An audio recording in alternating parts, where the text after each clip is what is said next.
Okay, well, that recording button was my cue to go. So welcome to our Learn the Signs Act Early Diversity Echo. Like I said, if you'll take a minute and put your name and contact information into the chat, that would be fantastic. We are recording today's session, so we have these on our Canvas page in order to go back and review at a later date. If you are participating in the session, you are giving us permission to record. If you want to raise your hand or put comments into chat, we will follow and respond to those. If you'll also take a minute and just change your name on your profile, there's those 3 dots that you could put your name and where you work at or your discipline. It just helps us get to know who's on the call and who we can reach out to at different times. We do share some information in these sessions that can be challenging to hear, or that we just want to make sure that we protect people's privacy. So please try not to use identifiable names and ways that we can identify where they're at. Our presenter today is also reminding us that while some of her conversations today can be challenging, so take a minute to do some self-care for yourself. If you want to turn off your cameras and just take a minute and process some of the things that she's sharing with us today. Echo, if you've never joined an Echo session before, we have 3 parts of it. That we want to build our community of practice, get to know who is working in the field with us, and that's why we really ask that you change your name, put where you're from, so that we could reach out, or others on the call can reach out to each other as well. And then we have a didactic speaker as well as a case presentation. Case presentations, I know that they can be scary to do, but are a great way to gain new perspectives on cases that you're working on with families, get some new ideas on it. I know today I am doing the case presentation, and I'm really excited to hear your guys' ideas on how to help support the family that I'm working on.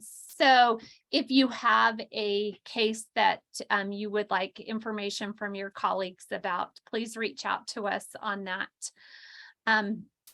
Again, our next session will be next Monday at 2 o'clock, where we will be hearing from a healthcare clinic to talk about how to support our Latinx Hispanic population. So I am going to turn the time over to Christina, who is going to talk to us today just about cultural considerations during our home visits.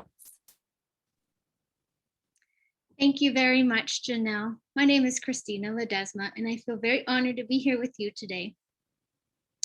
When I started working at the Family Place Utah, one of my first families that I had the privilege of working with was a mom and her family. She had immigrated from Mexico about a year prior, and she immigrated with her older son and daughter and grandson, who was 5 at the time. When they arrived at the US-Mexico border, under the Trump administration, children were being removed from their parents, from their primary caregivers, and sent to shelters across the United States. So when this mom crossed the border, was at immigration, she didn't have the proper documentation to say that she was a legal guardian. And as a result, this child was removed from her care and sent to another state. And subsequently, the mother and her daughter were allowed to enter the United States under an asylum immigration, while her son was sent back to Mexico. Now, when I first started, I didn't have the background information of this family. I went to the home, and this mom just told me everything that had happened. I mean, it just spilled out of her.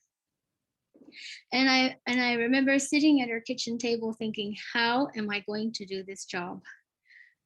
Before coming to the family place, I was a kindergarten aide at my children's school. I had, when my children started working or started going to school, I started working in their schools and being part of their school. So I didn't have the background information to be able to help this family. And as a result, I cried the whole time I was there. I cried with her. I cried the 10 miles back to the office. I was in my supervisor's office crying, thinking, how am I going to do this job? So 3.5 years later, I am here proud to present my job as a home visitor for Latinx immigrant and undocumented families.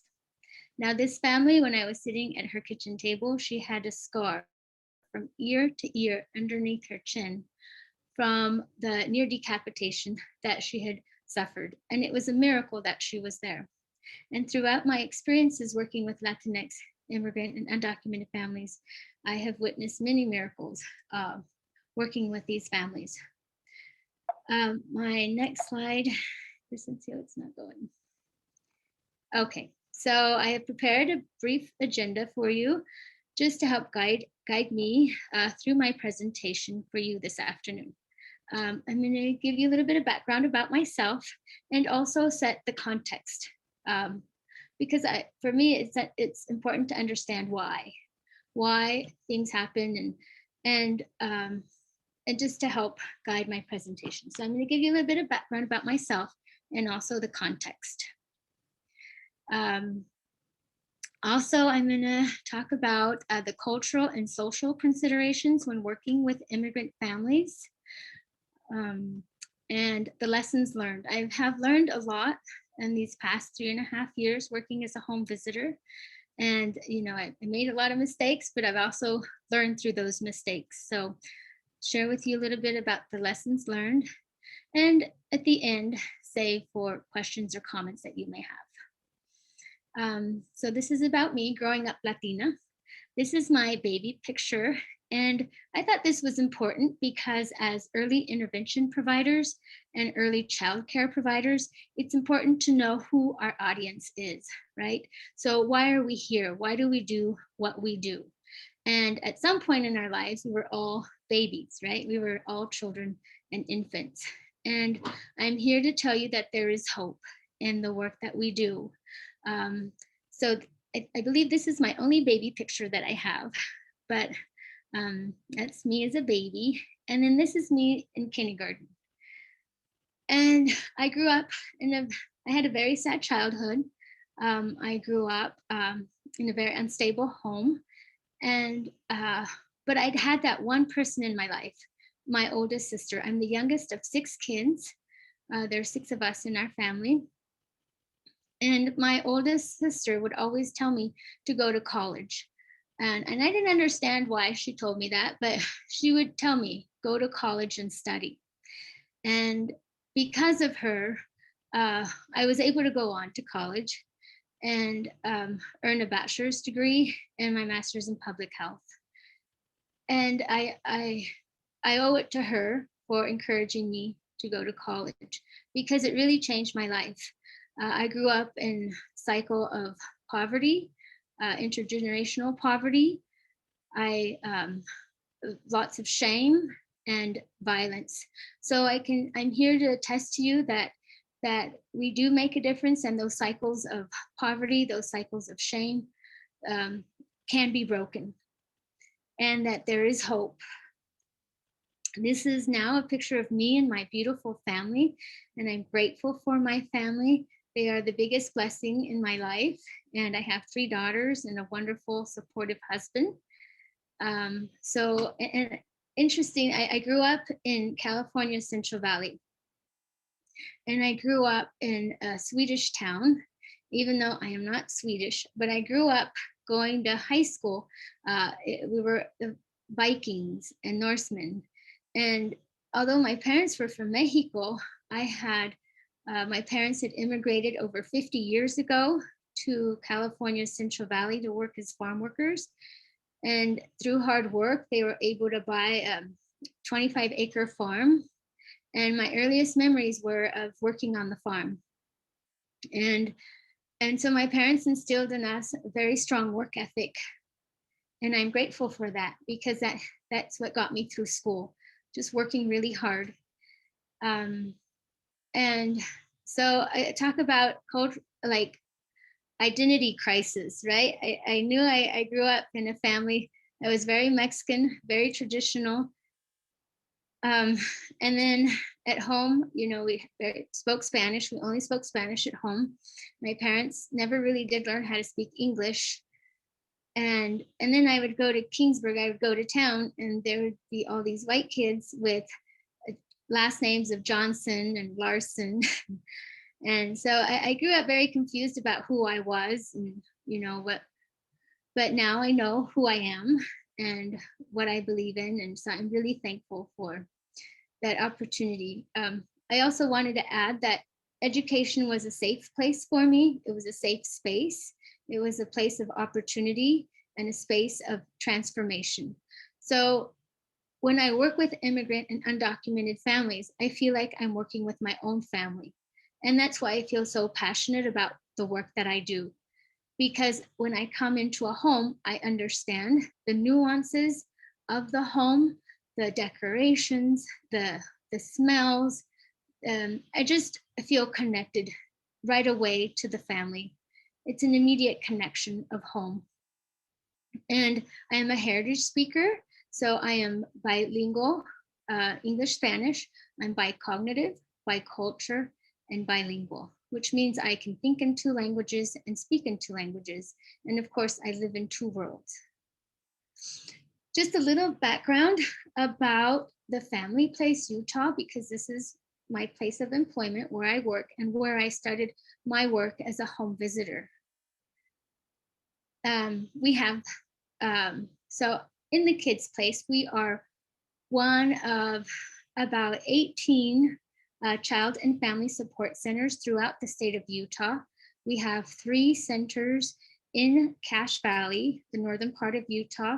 And within those centers, within each of those centers, we have the Kids Place, which is a 24-hour respite care for children 0 to 11 years old. So where parents can bring their children for scheduled visits once a week, up to 2 hours, and they're free, it's no cost.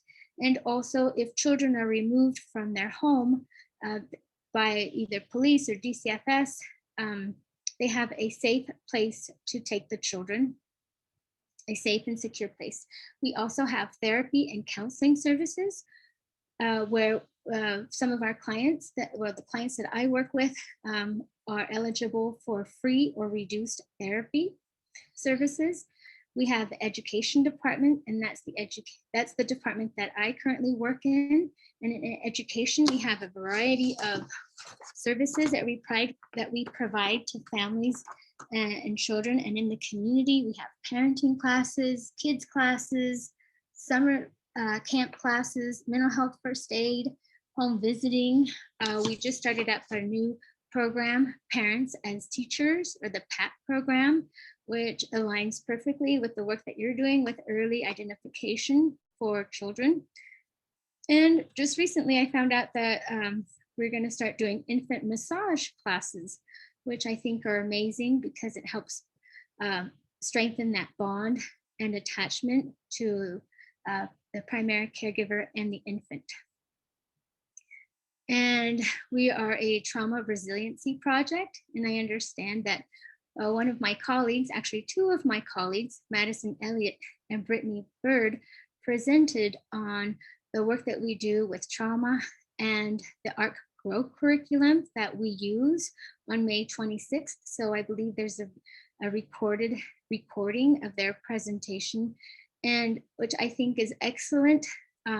If you have a time to look at that, and it'll give you a better understanding of the work we do around trauma. And we are connected to the National Child Traumatic Stress Network. And we help inform families and children and families in the community about trauma and how it affects us and our behaviors. Now, this slide, so I gave you a little bit of background now about myself and the family place, the work that I do at the family place. And now I'm going to help set the context of why our families, immigrant and undocumented families, why there's so much trauma there. So when I initially got hired at the family place, I was hired under the Unaccompanied Alien Children Grant, UAC grant. And this was a federally funded grant. About 18 centers, I believe, 20 centers across the United States were awarded this grant money to provide services to children who were removed at the border, at the US-Mexico border, under the Trump administration, where a zero immigration policy was passed. And so we provided services to about 39 families, roughly about 40 families. This is an older slide that I used in a previous presentation, but this grant was before COVID-19 hit. So it's about a year and a half. But I just wanted to give a breakdown of the number of families that myself and another home visitor, we were able to reach about 39 families, and the breakdown of where our families immigrated from. The majority are from Mexico, but we also had families from Guatemala, El Salvador, Honduras, with additional families from the Dominican Republic and Peru. Now we're finding that we're having a greater influx of people from Peru immigrating to the United States. So actually, currently I am working with one family from Peru at the moment, conducting home visits. And I wanted to point out this map. It's called the Northern Triangle. And this is particularly important because in this region has been hit by just incredible natural disasters. In 2020, can you imagine, like COVID-19, and November of 2020, Honduras was hit with back-to-back hurricanes 2 weeks apart, which displaced a lot of people. Guatemala, El Salvador, years of civil war and instability. So just natural disasters, civil wars, government instability, which creates why people want to leave, because there is no safety, there is no security. Food insecurity is really high, and there are no public programs or programs to help the families when they are displaced and suffering so much. This is a picture of the US-Mexico border. Being up in Utah, we really don't think about the border because it is so far away. But having lived in Tucson, Arizona for 8 years, about 10 years ago, we very often we heard about the many deaths that occurred in the Arizona Sonora Desert because of changing US immigration policies. The migration routes have changed. And so people now are traversing through the Arizona Sonora Desert, just south of that encompasses Arizona and Sonora, and also the Chihuahua Desert, which is right now it's being stricken by extreme drought conditions, really hot. And so a lot of people are dying crossing the border, which is very unfortunate. But, it's the living conditions that they're living in, which is forcing a lot of people to migrate. And this is not just here in the United States. This is occurring all over the globe with the insecurity that's happening in Europe and in the Middle East and in Africa, where people are fleeing extreme weather conditions, war, civil war, famine, So this is not just endemic to the United States, but it's happening all over the world.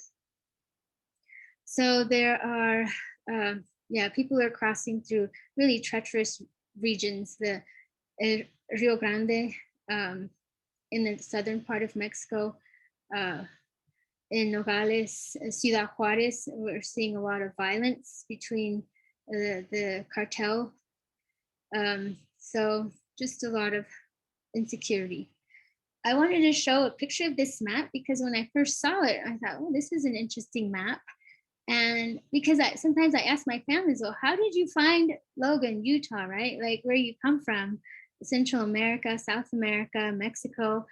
And I thought this was a really great map because it shows us the arteries, if you will, of the different interstate highways that crisscross and just go up from down south of up to the north, all the way up to Alaska. And so if you see I-15 cuts right through Utah. And so one of the passages, so the I-10 cuts across to Nogales, up into Tucson, Phoenix, and you hit Las Vegas, and then you're up into I-15. So that was always interesting that, from so far away, they end up in Cache Valley, northern Utah. We are finding that the only way for families to stay together, now we're seeing more and more women and young children migrating to the United States. It used to be when my father immigrated to the United States over 50 years ago, he came in as a bracero under the bracero program in the 1940s and 50s. And that was a federal program that brought workers from Mexico.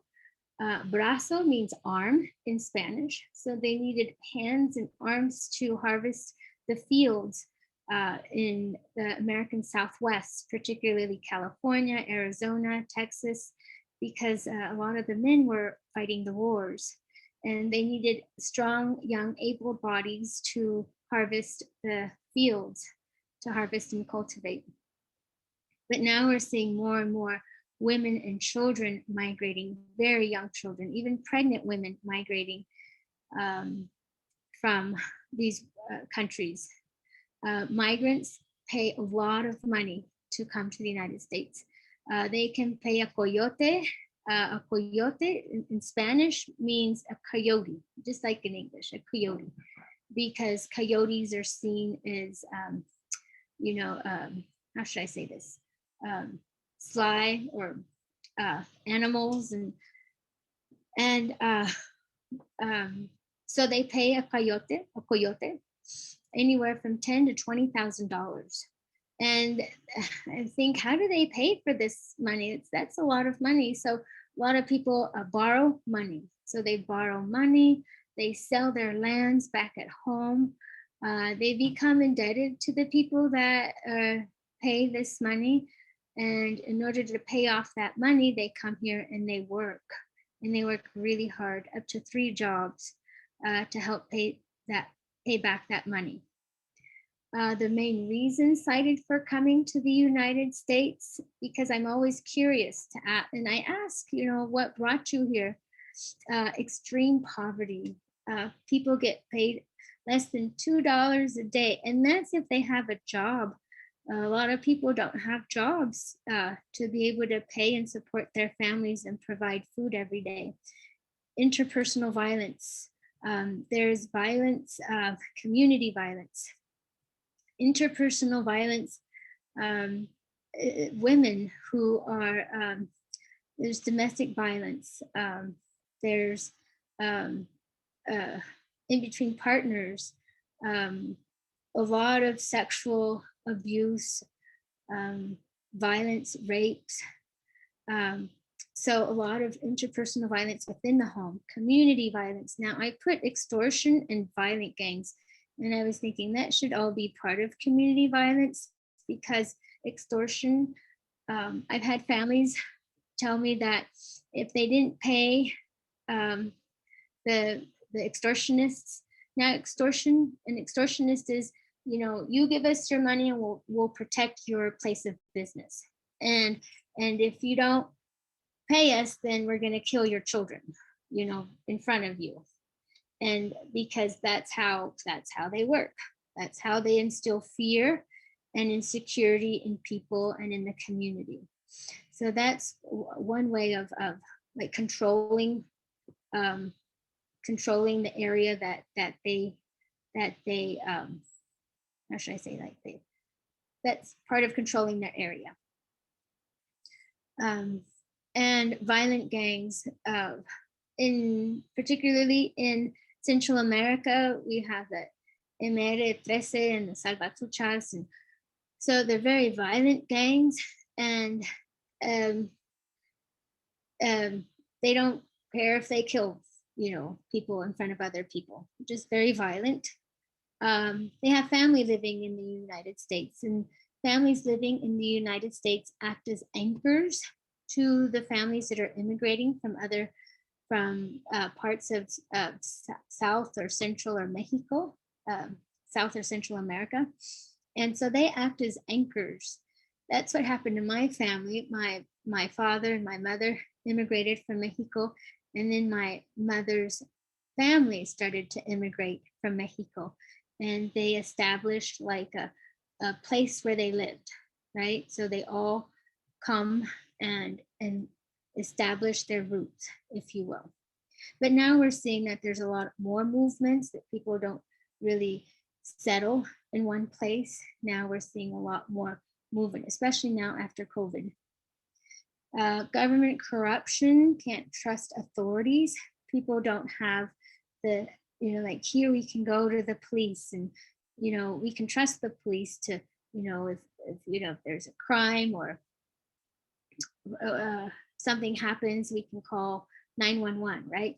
Well, they don't have that in their countries. They don't have because the police are mixed in with the federales, or the federal police, and the military, and the mayors are bought out by the ringleaders, if you will.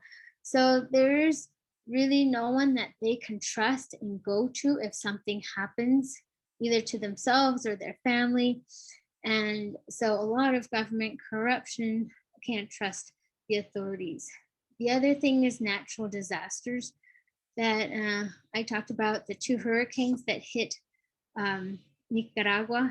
I believe I said Nicaragua, Honduras, Nicaragua, Guatemala in 2020, Iota, and what was the other one? Iota.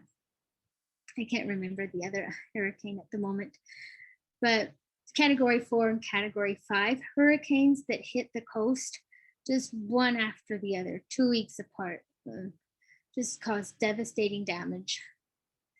And this one was like, oh, this one really hurt me. When my family told me loss of hope, I cried. Now, I've cried a lot with my families because they do become, they trust me and they open up, and then they just tell me, and it's really hard to hear. But this one, I was crying, with the family. Just, I can't imagine not having any hope where you live. The mission of the family place, just going back to our mission, I think is really important to share, is to protect children and strengthen families.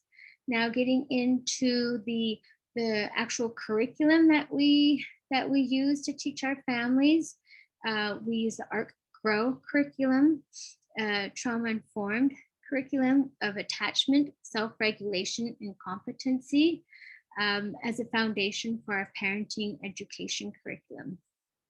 And I love this because we help strengthen the relationship between the child and the primary caregiver. Self-regulation, how are we going to regulate our own emotions to help respond rather than react to our children, right? Especially children that have perhaps maybe special needs, or that may need a little bit more support. They're crying, if they're, don't seem very happy.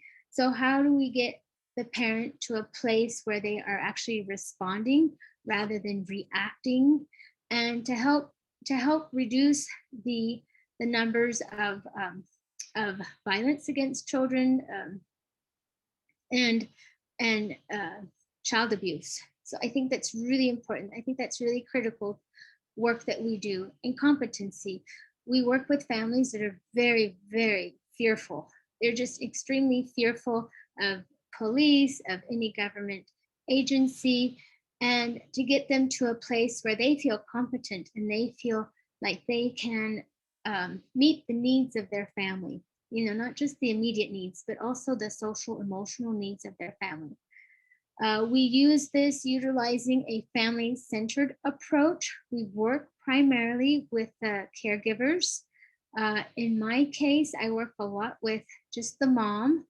Until recently, I've been working with both the mom and the dad, which has been amazing. I love it. I love working with both parents when I can. But for the most part, I do work with a lot of single women, single mothers, but that's great too, because in Latino culture, the mother is usually the base of the home. So we focus on strengths of the family, and our families are incredibly resilient and strong. I'm just amazed by their resiliency. And so we really focus on their strengths rather than their weaknesses, because they're just amazing. Everything that they've been through, and still be able to have a smile on their face and have a good outlook. We are trauma informed, which means that we are able to identify the behaviors, help families identify, children identify the behaviors that lead us, why we do what we do, our behaviors. And so we're very respectful of the families that we serve. We are very compassionate and have a lot of empathy for the families that we serve. And we are also very understanding. We do this by being active listeners. And this is a skill that I've been really working on to improve, being an active listener. Because it's one thing just like, oh, okay, yeah, you're telling me your story. Yeah. And I've learned through my experience that it's not about me, because sometimes when we're talking to someone, we start interjecting, oh, this happened to me, or this happened to me, which is okay, that's fine. But in order to really be an active listener and to validate people's experiences, I think is really critical to the work that we do. Being active listener, validate, and just building that trust between the home visitor and the family that we are privileged to serve. And also patience helps, because sometimes they'll just tell you over and over again the same thing, but that's part of their processing. Cultural competency and cultural humility. Now, I tried to look for a definition on the internet of cultural competency and cultural humility to provide for you, but I just found it a bit overwhelming, because there are depending on what institution you Google, they all have different definitions. So depending on the institution, the services that are being provided, but I was able to find a nice little video, 2-minute video, that explains what cultural competency and cultural humility is. And because I think really to be an effective home visitor with the population that I serve, having cultural competency and cultural humility are really important. So I'm going to go ahead and play this video for you. Okay.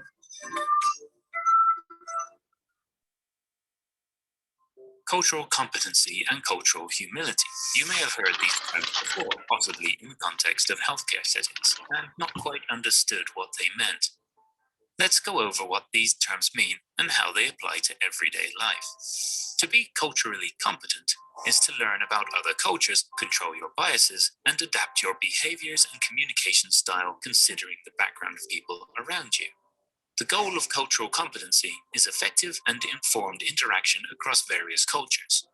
At face value, cultural competency sounds ideal, but it may actually lead us to rely on generalizations about certain groups rather than recognizing the uniqueness of each individual. We also have to ask ourselves, is it realistic or even possible for people to learn everything about other cultures and become completely bias-free? That's where cultural humility comes in. To be culturally humble is to be aware of social power imbalances, respect other people's values and beliefs, and continuously reflect on your own biases. With cultural humility, there's no expectation that you memorize everything there is to know about other groups. Instead, it's a lifelong process of asking yourself how your own biases might impact the way you treat and understand others, alongside work to minimize that impact. Cultural competency is a goal, while cultural humility is a mindset. Let's go over a few ways to practice cultural humility in our daily lives. Recognize that no culture is superior to another. Become comfortable with reflecting on and acknowledging mistakes you've made. Be honest when you're not sure about something. Learn about other cultures with the awareness that you'll never reach perfect understanding. Ask the people in your life if you can have open discussions and hold each other accountable during your learning journey. The great thing about cultural humility is that it acknowledges that no one can get it right all the time. In fact, a key component of cultural humility is being open about what we haven't learned yet. Although it can feel really uncomfortable to admit when we're wrong or don't know something, that vulnerability leaves room for us to continuously learn, grow, and promote equity and inclusion in our communities.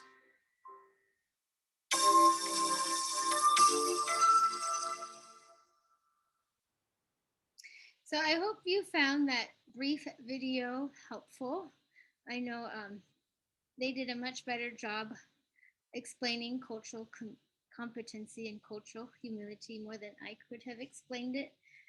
But yeah, so now I'm going to go into, so I talked about my background, set a context for you, social considerations of cultural considerations of home visiting, talked a little bit about the family place, what we do and why we do what we do.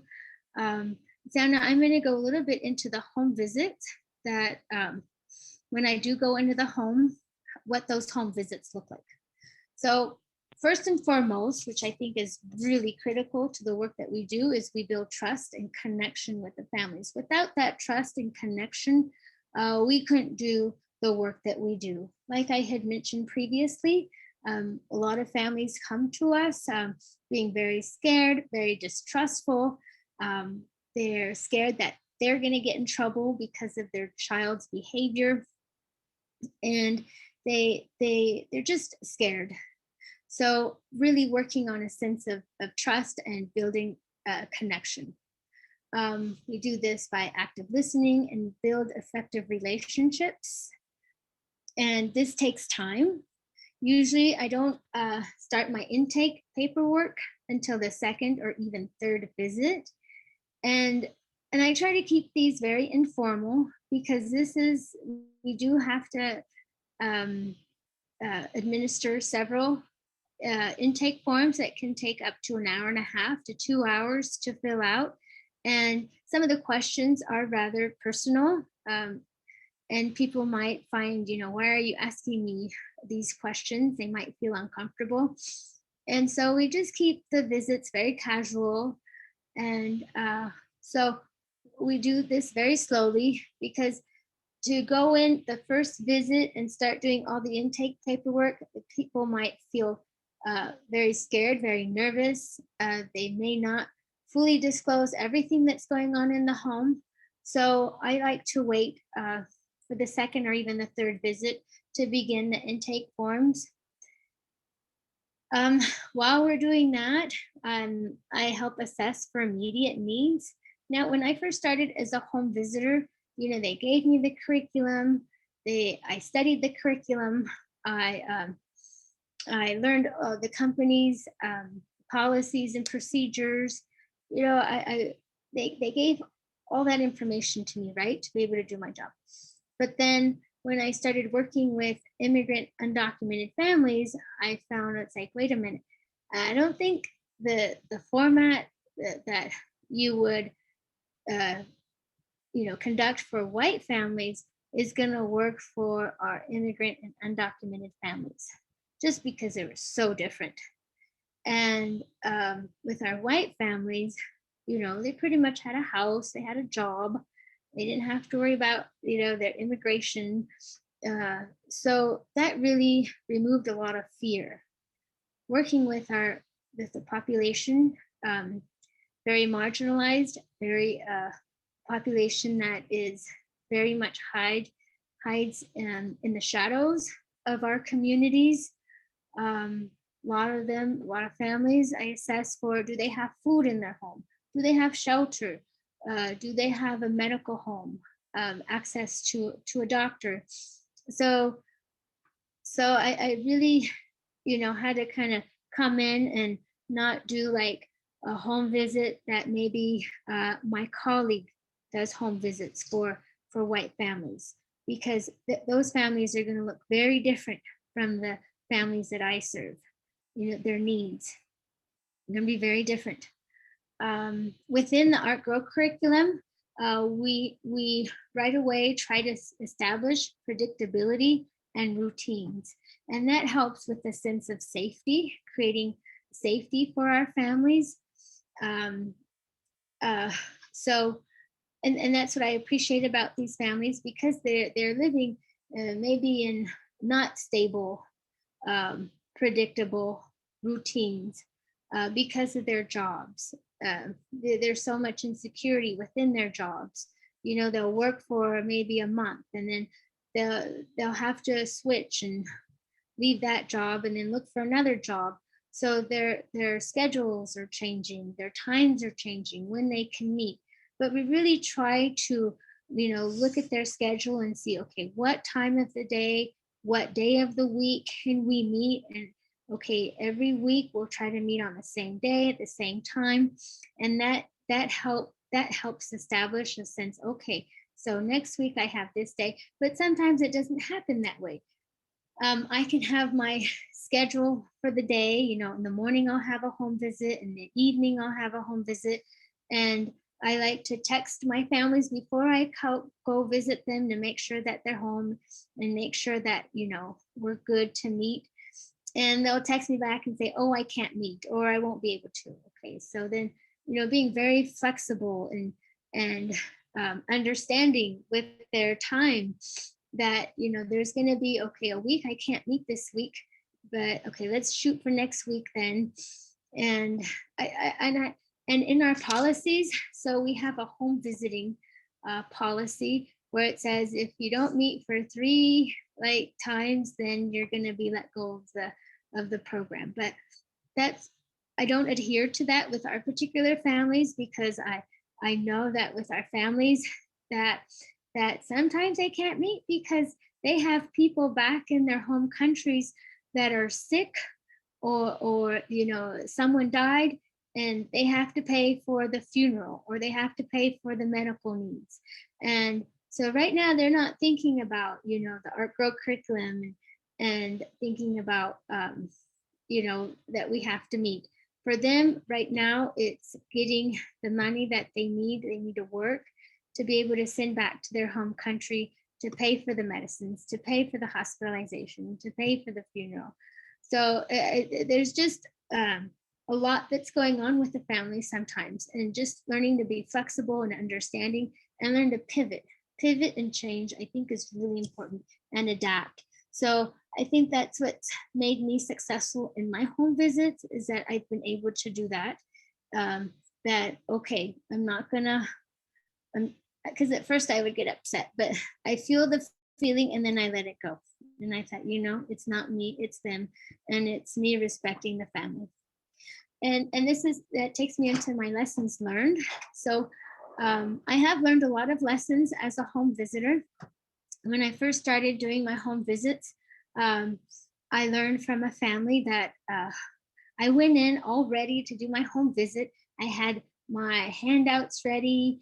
I was prepared, and I sat down in their small living space and did the home visit. And I was so proud of myself. And then I can hear the mom's stomach rumbling. She was hungry. And I thought, oh dear, she was so hungry. And she says, oh, I'm so hungry. She says, and she was embarrassed, because I heard her stomach. And it's embarrassing when your stomach rumbles, you're talking to someone. And then she says, well, my gas was turned off and my electricity was turned off because I didn't have any money to pay. And I just like sat there and I thought, oh, and here I gave this, this lesson to her. And she was hungry. And trauma tells us that when you're in that fight or flight, when you're in that bottom of your brain, you can't learn. So you're not up here in your executive functioning part of your brain, the higher brain thinking, to be able to process information. And so, because she was hungry, she wasn't, and she was probably thinking, when is this lady going to leave so I can, feed my kids and, try to figure out how to get my services, my utilities back on. And I felt so bad. And so I went out and bought her 2 pizzas and a liter of soda, just because I didn't know what to do. But now I know that I can go to the community food bank. I've established a good relationship with the executive director of the Cache Community Food Bank, so that when I come upon a family that is in need of food, that I can go to the food bank any day of the week when they're open. It doesn't matter if they're open for the community to come in, but I can go any day of the week because I've established that relationship with the food bank, that I can go in and say, hey, I have a family, they need food, can you help me? And they'll help me. So at the beginning, I was having to spend money out of my pocket to help families, but now I know that I don't need to do that anymore, because we have services, we have resources in the community to help families that are in need. So that was really one important lesson that I learned, to use the available resources in the community to help families. The other lesson that I learned was, and it goes back to the cultural humility part and cultural competency. I've learned that not to correct people when they tell me something. For example, I'll give you an example. So I have a family from Peru and they call me señorita. And in Mexican language, señorita means miss, M-I-S-S, right? A young unmarried lady. And so I've learned to respect people's cultures and not to correct them. And so if they want to call me miss or señorita, I've had families call me doctora, a doctor. I've had families call me teacher, maestra, or just by my first name. So I've learned, it's okay to keep quiet and not correct people when they tell me something, and just know that that's okay. You're not there to like correct people or to say, oh no, that's not how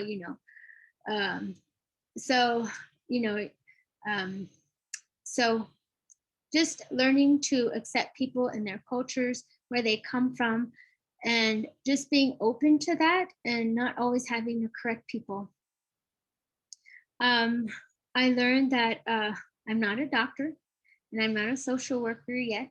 And so I really set boundaries for people, families that I work with. The other lesson, and that gets me to another important lesson, is to setting boundaries. I had a family who asked me to be their godmother for their child's baptism and buy the cake. And I thought, and I felt like I couldn't say no. So I went back to the office and I shared with my supervisor, says, nope, you don't do that. And so I learned to set boundaries, which I think is one of the most important lessons that I've learned as well.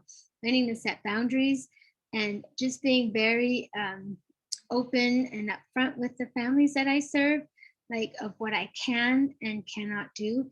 And I put it back on the company to keep us safe.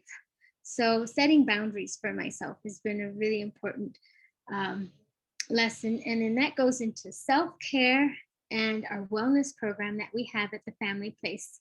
I think self-care has been critical in the work that I do because it helps, take care of ourselves, right? Our mental well-being, social, and spiritual well-being. We have, through my job, I've been able to establish a lot of resources and collaboration. For example, we have Little Lambs for diapers, hygiene kits, and infant formula, with the Cache Community Food Pantry, Logan City School District, our local school district, for help with our families. Maloof Beds, I'm not sure if you've heard of Maloof, but they're an amazing collaborator, partner with the family place. And I just love Maloof because I've had now about 3 families that they donate complete beds for the families. And they have the belief that beds are a safe space. For a lot of our families who have been raped, they've been sexually assaulted, brutal assaults on their being. Maloof Beds believes that a bed should be a safe space, and so they're just so generous with the beds that they donate to our families. Healthcare centers, low-income healthcare centers to get immediate healthcare needs for our families. Catholic Community Services Utah for immigration services for families who qualify for immigration services. And I just wanted to end, because I believe this is my last slide, on the principle. It's called the Starfish Principle, and why we do what we do at the family place, and the importance of the work that we all do. And I just wanted to read this to you really quick before I finish. And it's called the Starfish Principle. An elderly man saw a child standing on a beach throwing starfish into the ocean. Thousands of starfish, stranded by the outgoing tide, lay on the beach around them. "Why are you throwing starfish into the ocean?" the man asked the child. "If I don't, they'll die." The man looked around, but with all these starfish, you can't possibly expect to make a difference. The child picked up another starfish, tossed it into the ocean, and said, "I made a difference to that one." So I wanted to end with that. The work that we do does make a difference, and it will make a difference to that one family that we serve. So that is the end of my presentation. Thank you. Thank you so much. That was a great presentation, and I loved that ending that you just shared, as well as the video. Before we move to our case presentation, I'm going to open it up to questions or comments that anybody had in our group. Stop share. And if you wanted, anybody wants to come off mute and ask any of those questions or put those in chat.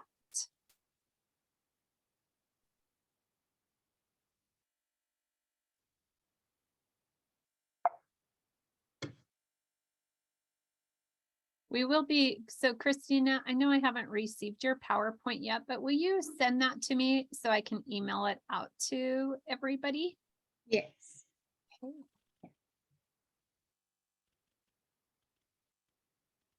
Okay, well, it doesn't look like anybody is having any questions.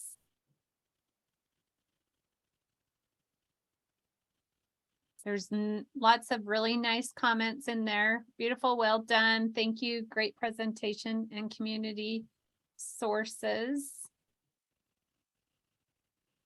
Thank you. Okay.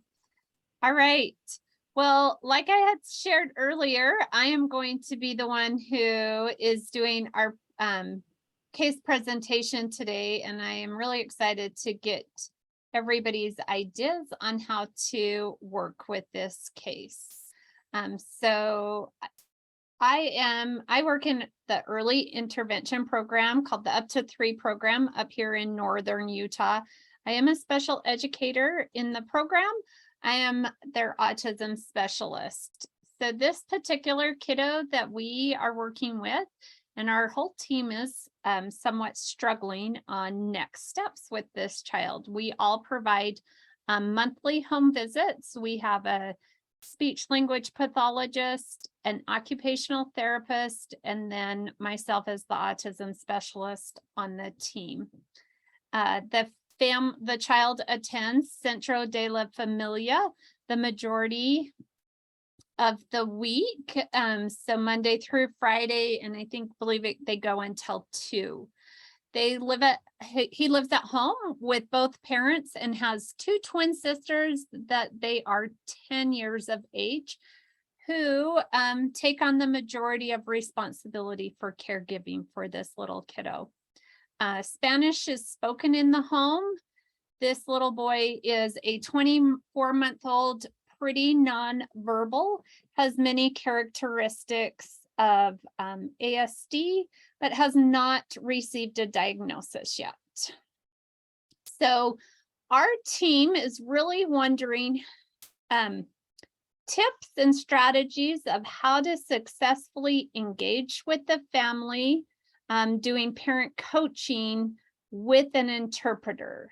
So some of the things that we really try to do is have the same person do the interpreting.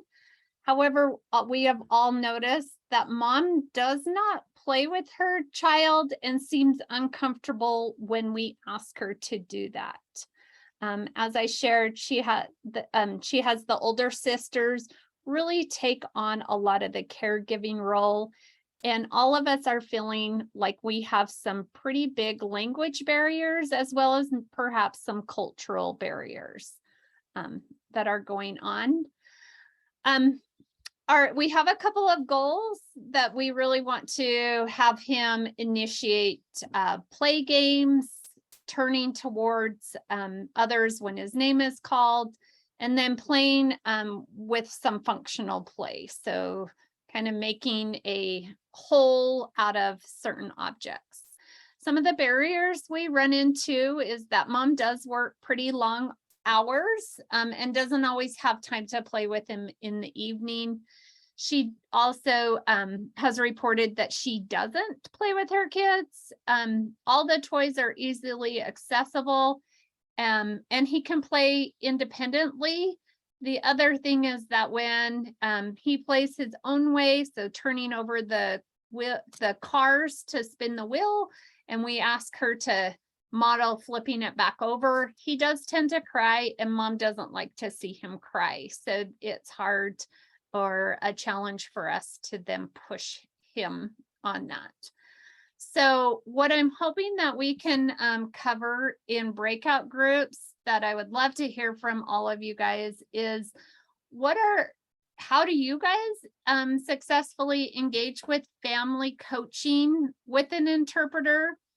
And what are some of the strategies that you guys have found in your everyday situations with this to help increase engagement and language in this type of a situation? So Bailey will put those into the chat, but as we break out into breakout groups, does anybody have any questions to clarify that? Are they wanting strictly Spanish, or are they wanting you like to teach him Spanish words, or English and Spanish, or just English? Or what are you guys doing? So we are doing Spanish. All of so far right now, the providers that are going into the home are English speakers only. So that's where we have the interpreter, and we are trying to do Spanish words. Okay, I was just curious. My question is, the sisters that are watching the kiddo in question, are they English speaking, or do they need a interpreter as well? So they are bilingual. They do speak English as well as Spanish. They speak to their mom in Spanish, but they do go to school. And here, the end of the week is when our school starts up again. So they are going to be going to school. Is he mimicking sounds or activities that the, sounds or actions of his caregivers? So no, he is pretty disengaged with his caregiver. The one thing that we have noticed recently is that when we sing songs with him or are highly animated, he will look at us and give us a gesture to do that game again. But mom finds that very difficult to be over the top animated with him.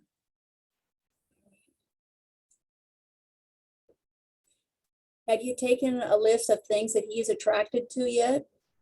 Things that he's, that he prefers to play with, things that he goes towards before, since he's not really engaged with the people around him? No, we have not done that yet. So.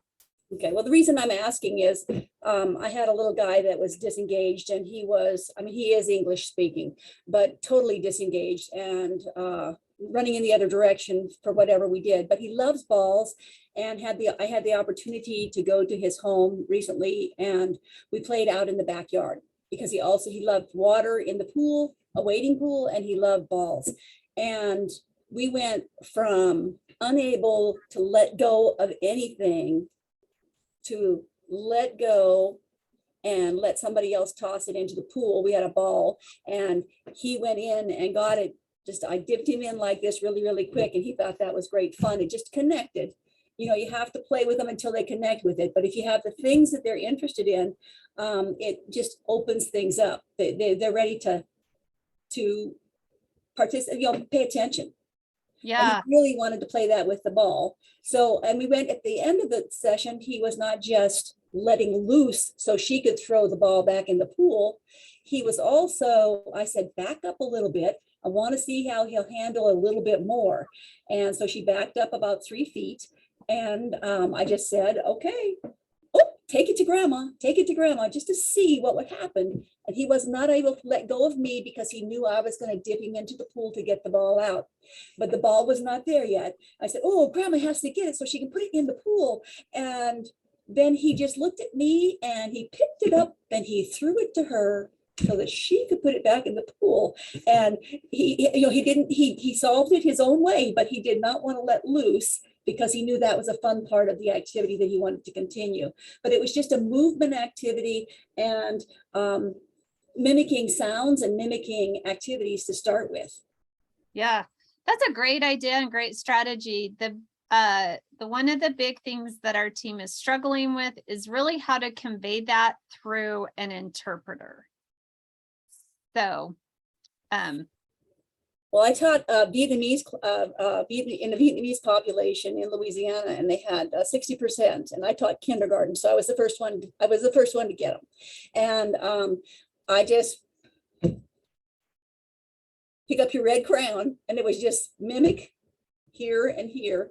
And then I had an interpreter that was kind of an interpreter because she didn't have a lot of English, but she could watch what I was doing and explain in Vietnamese what I was doing so that they would have that Vietnamese part of it too.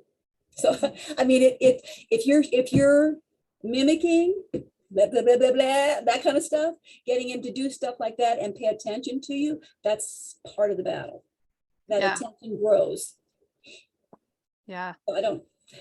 No, those are great ideas. And that's definitely what our team is struggling with. And so Bailey's going to put us into breakout groups. So thinking about how to successfully engage with the family via an interpreter and other strategies that you guys have used to increase that engagement and language with that situation. So Jackie, your idea and suggestion was just fantastic on that.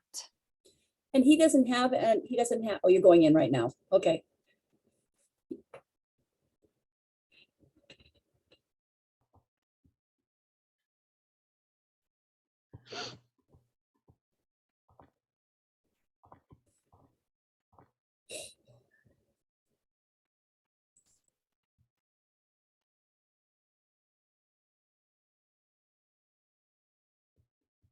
Go ahead. Everyone should have seen a button pop up. If you haven't, let me know and I'll find out why.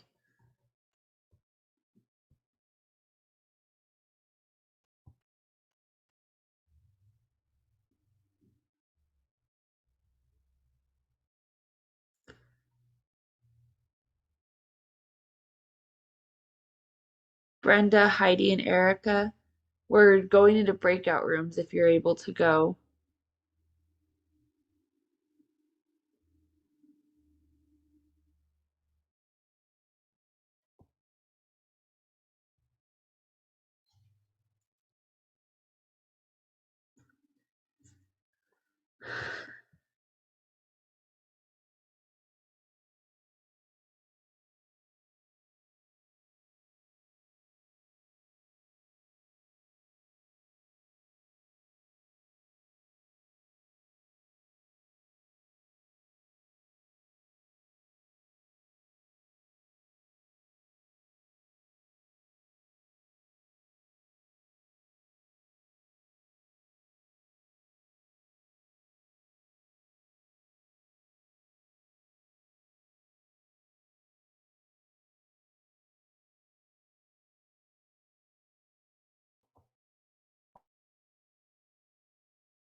Brenda, are you able to join the breakout group at all?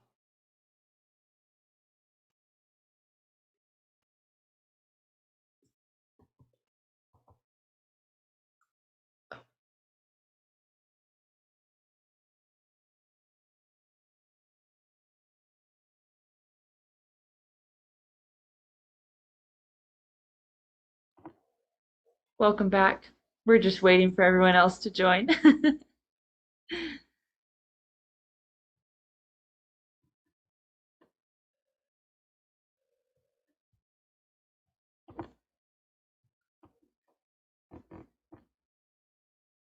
Welcome. We're just waiting on the other group to join us. So, oh, here they start to come. Here they all start coming.